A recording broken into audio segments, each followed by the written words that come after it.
Matignon. Question d'Alexis ce matin.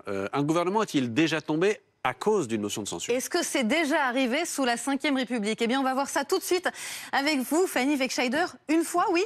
Oui, en 1962. C'est pas hier, on remonte 62 ans en arrière. On a sorti les archives, voilà. Pompidou. À l'époque, à l'Élysée, Charles de Gaulle.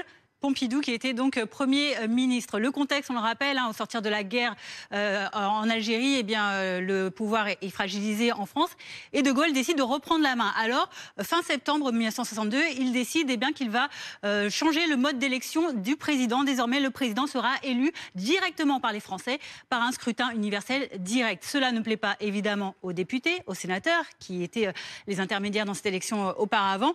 Il décide donc de répliquer. Écoutez.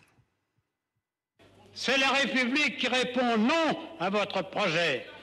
Car le scrutin d'aujourd'hui comptera dans l'histoire.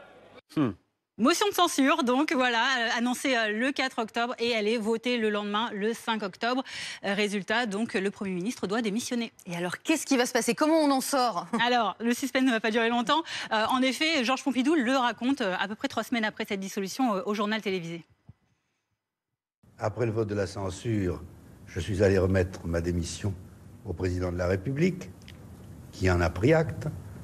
Et comme il a dissous l'Assemblée nationale, il a estimé sans doute qu'il n'était peut-être pas utile de faire un nouveau gouvernement pour quelques semaines. Et il m'a donc demandé de rester en fonction jusqu'au début de la prochaine législature. Ah oui, mais il pouvait dissoudre. Il pouvait dissoudre. La dissolution, elle a eu lieu. En effet, c'était le 9 octobre, quelques jours après cette motion de censure votée. Elle a eu lieu, mais tout de même, après tout cela, eh bien, fin octobre, alors là, on est fin octobre, oui, en effet, les résultats de ce scrutin, de ce référendum sur le scrutin universel direct pour la présidentielle montrent que largement les Français y sont favorables. Et donc, désormais, en effet, les présidents seront élus directement par le peuple.